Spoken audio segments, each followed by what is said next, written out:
আজকে এই সংস্কারকে নিয়ে বিভিন্ন রকম কথাবার্তা দীর্ঘদিন ধরে হয়েছে, কারণ এর আলোচনা চলছে, এগুলো নিয়ে ডিসকাশনস হচ্ছে, রাজনৈতিক দলগুলো কথা বলছে, সব মিলিয়ে শেষ পর্যন্ত একটা জায়গায় বোধহয় তারা আসতে পেরেছেন যেখানে তারা আগামী 17 তারিখে এই সনদের স্বাক্ষর করবেন, যেগুলো বিষয়ে একমত হয়েছেন সেই বিষয়গুলো নিয়ে।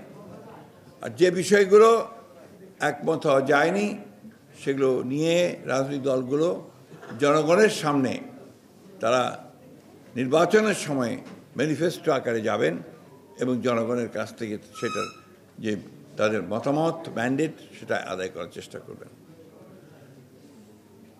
বন্ধুগণ, এই নিয়ে অনেক কথা হয়েছে, আমি এই কথাগুলো বারবার বলতে চাই না, বলে আবারও জাতিকে ভারাক্রান্ত করতে চাই না। আমরা সবসময় সংস্কার পক্ষে ছিলাম, যদিও আমাদের বিরুদ্ধে প্রচুর প্রচারণা চালানো হয়েছে, এখনও হচ্ছে যে আমরা নাকি আপনারা সংস্কারের বিরুদ্ধে। এটা খুব পরিষ্কার করে বলে দিতে চাই, আপনারা জানেন যে সংস্কারের মধ্যেই বিএনপির জন্ম হয়েছে। এত কিছুর পরেও এই কিছু সংখ্যক মানুষ আছেন, দল আছে যারা বিএনপিকে বিভিন্নভাবে দোষারোপ করার চেষ্টা করেছে, এখনও করছে। এখন তো একটা নতুন ধারণা, হঠাৎ করে যে ধারণা সম্পর্কে বাংলাদেশের মানুষের আদৌ কোনো ধারণাই নেই, পিআর পদ্ধতি।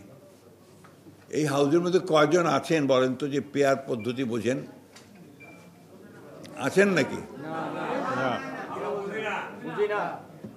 তো সেই পদ্ধতি তারা, যদিও সংস্কার কমিশন সেটা নিয়ে আসেনি, সংস্কারের যে যারা দায়িত্বে আছেন তারা আনেননি, কয়েকটি রাজনৈতিক দল সেই পদ্ধতি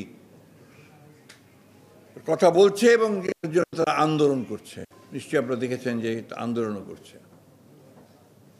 এর লক্ষ্য একটাই, সেই লক্ষ্যটি হচ্ছে যে নির্বাচনকে বিলম্বিত করা, জনগণের ক্ষমতা জনগণের হাতে ফিরিয়ে দেওয়ার যে প্রক্রিয়া, সেই প্রক্রিয়াকে বিলম্বিত করা। পিআর পদ্ধতি এই দেশের মানুষ গ্রহণ করবে না। আমাদের দলের পক্ষ থেকে তো আমরা স্পষ্ট বলেছি, এখন বলছি জনগণই এই পদ্ধতি গ্রহণ করবে না। চাপিয়ে দেওয়া কোনো কিছু এই দেশের মানুষ গ্রহণ করবে না।